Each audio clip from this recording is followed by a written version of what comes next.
श्री शिवाय नमस्तुभ्यम दोस्तों, मेरे चैनल ओम रूही व्लॉग में मैं रूही मिश्रा अपने चैनल में आप सभी का स्वागत करती हूँ।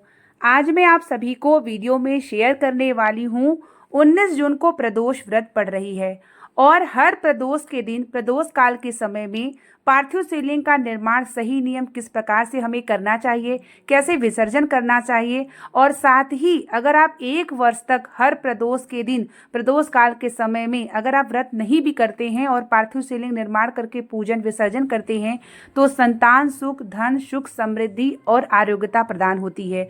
और कोई भी आपकी कामना होगी 1 वर्ष हर प्रदोष के दिन प्रदोष काल के समय आपको पार्थिव शिवलिंग निर्माण करके पूजन विसर्जन करना शुरू कर दीजिए, आपको स्वयं अनुभव होगा, शिव की कृपा जरूर प्राप्त हो जाती है।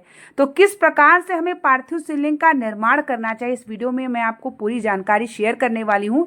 वीडियो के अंत तक बने रहिएगा और वीडियो को लाइक और कमेंट में हर हर महादेव का नारा जरूर लगाइएगा। जब भी हम पार्थिव शिवलिंग का निर्माण करते हैं तो हमें शुद्ध मिट्टी का निर्माण करना चाहिए। अगर आप अपने घर के गमले में करते हैं तो श्रेष्ठ है। अगर आप कहीं बाहर की मिट्टी लेके आते हैं तो तुरंत जल का छिड़काव जरूर कर दें। जब हम पार्थिव शिवलिंग का निर्माण करते हैं, गमले में करते हैं या आप किसी पात्र में रख के करते हैं तो सबसे पहले आपको एक बेलोपत्र रख देना चाहिए। बेलोपत्र रखने के बाद उसमें जब आप मिट्टी को मिलाते हैं तो थोड़ा सा गाय का घी या गाय का दूध का मक्खन या कच्चा दूध मिला के जब आप पार्थिव शिवलिंग का निर्माण करते हैं, जिस भी नारी को संतान सुख नहीं होता, संतान की प्राप्ति नहीं है, तो ऐसे में अगर 1 वर्ष तक आप अगर इस तरीके से पार्थिव शिवलिंग निर्माण करते हैं गाय का घी या गाय का कच्चा दूध मक्खन मिला के, तो संतान सुख की प्राप्ति ज़रूर होती है। तो आप जो है चाहे अगर आपका संतान किसी बीमारी से भी परेशान हो तो भी आप इस तरीके से पार्थिव शिवलिंग का निर्माण ज़रूर करें। साथ ही सबसे पहले हमें लिंग की आकृति बनानी चाहिए। जो लिंग की आकृति होती है पहले उसे बनाएं, उसके बाद हमें जलाधारी को बनाना चाहिए। जब आप पार्थिव शिवलिंग का निर्माण करते हैं तो अपने ध्यान में सिर्फ आपकी कामना होनी चाहिए और आपका पार्थिव शिवलिंग जिस भी प्रकार का बना आप उसको महादेव की कृपा मान के मानिए। आपके हृदय में, मन में ये संशय नहीं होनी चाहिए कि आपका पार्थिव शिवलिंग गड़बड़ बन गया या अच्छा नहीं बना, क्योंकि जो भी आप सोचते हैं वो आपको प्राप्त होता है। तो आपको कुछ भी ऐसा नहीं सोचना है, जो भी बन गया वो महादेव की कृपा मानिएगा और उसकी आपको पूजन करना है। पार्थिव शिवलिंग की पूजा आप प्रदोष काल में करेंगे। प्रदोष के दिन पंचामृत से स्नान, शुद्ध जल, गंगा जल से स्नान, बेलोपत्र, समीपत्र, भगवान शिव के प्रिय पुष्प, अक्षत, जनेऊ, इत्र, उसके बाद पीला चंदन, लाल चंदन, अबीर, सब चीज़ से उनका श्रृंगार कर दीजिएगा। उसके बाद घर की बनी हुई भोग और पुस्तक प्रदोष व्रत कथा का ज़रूर पढ़िएगा। जब आपका पूजन हो जाता है, आरती हो जाती है, मंत्र का जाप हो जाता है तो तब आपको विसर्जन करना चाहिए। और विसर्जन करते समय सबसे पहले ओम विसर्जन समर्पयामि करने के बाद आप उसमें थोड़ा सा जल डाल दीजिए। उसके बाद किसी वृक्ष के नीचे आपको पार्थिव शिवलिंग का विसर्जन कर देना चाहिए। तुरंत विसर्जन होता है। जब आप प्रदोष की पूजा प्रदोष काल में पार्थिव शिवलिंग की पूजा करते हैं तो तुरंत विसर्जन किया जाता है। शाम के समय जब सूर्यास्त के आधे घंटे पहले और आधे घंटे बाद यानी 6:30 बजे के बाद आपको पूजन का अपनी तैयारी शुरू कर देनी चाहिए। बढ़िया सा चौकी तैयार करिए, शंकर भगवान माता पार्वती की तस्वीर रखिए, फोटो रखिए, शिवलिंग अगर घर में हो तो उसको भी स्थापित कर लीजिए। और ये नियम अगर कोई व्यक्ति व्रत नहीं भी करता तो भी आप करिए। प्रदोष की पूजा तो प्रदोष काल में अगर आप व्रत नहीं भी करते तो भी नियम बना लीजिए। शिव की कृपा आपके जीवन में जरूर प्राप्त होती है, क्योंकि महादेव की बड़ी प्रिय तिथि मानी जाती है।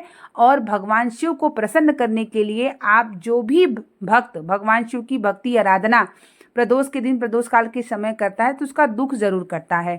तो पार्थिव शिवलिंग का निर्माण, पूजन, विसर्जन अगर आपने 1 वर्ष तक प्रदोष के दिन प्रदोष काल के समय कर लेते हैं तो महादेव की कृपा और कैसी भी कामना होती है आपकी जरूर पूर्ण होती है। एक आपको प्रदोष के दिन करना चाहिए और एक आपको मासिक शिवरात्रि, जो कि हर महीने की मासिक शिवरात्रि पड़ती है और ये पूरे वर्ष की 12 मासिक शिवरात्रि और पूरे वर्ष की हर महीने की 2 प्रदोष क्या नियम बना लीजिए कि आपको पार्थिव शिवलिंग निर्माण प्रदोष काल में करना है। ये समय सबसे श्रेष्ठ होता है क्योंकि भगवान शिव और माता पार्वती का भ्रमण का समय होता है और जो भक्त इस समय पूजा करता है प्रदोष के दिन प्रदोष काल में भगवान शिव की आराधना करता है, भगवान शिव की दृष्टि उस भक्त पर जरूर पड़ती है।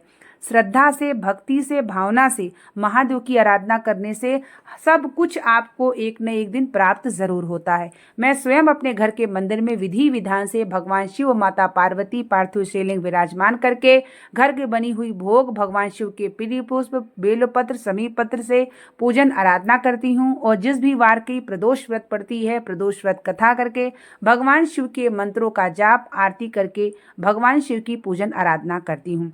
और आप सभी माताएं बहनें अपने परिवार की कल्याण के लिए, सुख समृद्धि आरोग्यता प्रदान के लिए भगवान शिव की आराधना का सबसे बहुत ही महत्वपूर्ण दिन प्रदोष और मासिक शिवरात्रि है। तो एक संकल्प बना करके रखिए कि आपको पार्थिव शिवलिंग का निर्माण, और पार्थिव शिवलिंग का निर्माण नियम सही है जो ये मैंने आपको बताया है, उसी नियम से आप पार्थिव शिवलिंग का निर्माण किया करिए।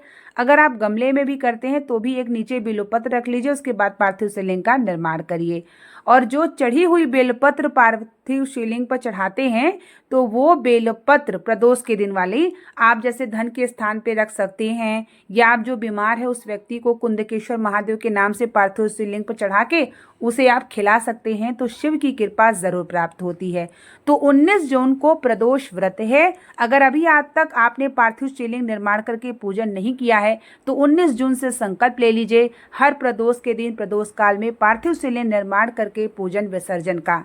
1 वर्ष के अंदर महादेव की कृपा प्राप्त होगी, समस्त कामना पूर्ण होकर भगवान शिव की भक्ति अविरल करिए, जिससे आपके जीवन में कष्ट, दुख, हर प्रकार की समस्या महादेव जरूर समाप्त करेंगे। तो उम्मीद करेंगे कि वीडियो आपके लिए जानकारी भरी होगी। बने रहिए मेरे चैनल पे, जो भी मैं जानकारी आपको शेयर करती हूँ आप तक प्राप्त हो और आप भी भगवान की भक्ति करके अपने जीवन को सार्थक करिए।